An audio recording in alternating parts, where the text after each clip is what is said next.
जी अस्सलाम वालेकुम भाई। आपने आम मुहावरा सुना होगा, आशिक लोग ना अंधे होते हैं। और यार इतना भी अंधा नहीं होना चाहिए बंदे को कि मिसाल के तौर पर एक बंदा है या बंदे हैं, ऊपर आपने उनके वो चद्दर डाल दी है ग्रीन, जो हम अक्सर यहाँ पर मिट्टी वगैरह डालते हैं डैना वगैरह में तो ऊपर डाल लेते हैं। वो चद्दर ऊपर डाली है और नीचे आपने 5-7 बंदे लटाए हुए हैं और किसी को पता ही नहीं चलेगा, और वो भी इतनी सिक्योरिटी में जो कि इस वक्त चल रही है। तो बहरहाल जी, ये आपको पिक्चर और साथ में अभी आप ये वीडियो क्लिप देखना शुरू हो चुके हैं जिसमें एक डायना साइड से रोड के ऊपर आता है। और यही डाउट वाला मामला है कि आप तफ्तीश क्रॉस नहीं करके आ रहे हैं कहीं साइड से, चाहे वहां पर आप काम लगे हुए हैं तो आप मेन रोड के ऊपर आते हैं। ड्रोन की ये ऊपर से ड्रोन से बकायदा उन्होंने इसको कैप्चर किया है। अच्छा, गाड़ी एक शूटर के पीछे लग जाती है, आगे लग जाती है।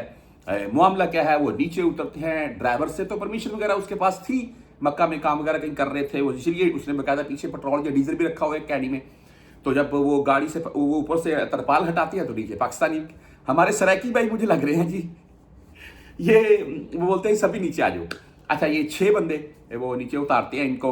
और होता क्या है, मैं आपको तफसील जो बताने लगा हूं। मैं पहले होता था ये कि ऐसे कपड़ों में अगर आप मक्का में इंटर हो रखे हैं बदून परमिशन हज के सीजन में, तो आपको वो किसी भी गाड़ी से बैठाकर वापस जद्दा भेज देते थे।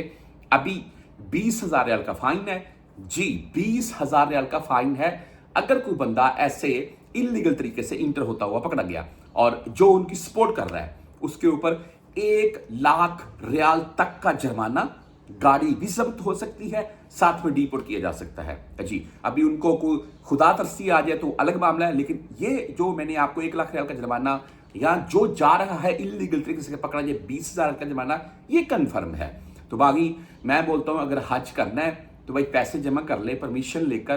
भाई मेरे नज़दीक तो इस वक्त अगर आप हज कर रहे हैं तो 8 से 10,000 रियाल के अराउंड में अगर आपका लग रहा है तो यार जमा कर लें, फिर कर लें, क्योंकि ये चोरी से हज करने वाला सिस्टम जो है ना, पहले हो जाता था, अभी बिल्कुल नहीं है।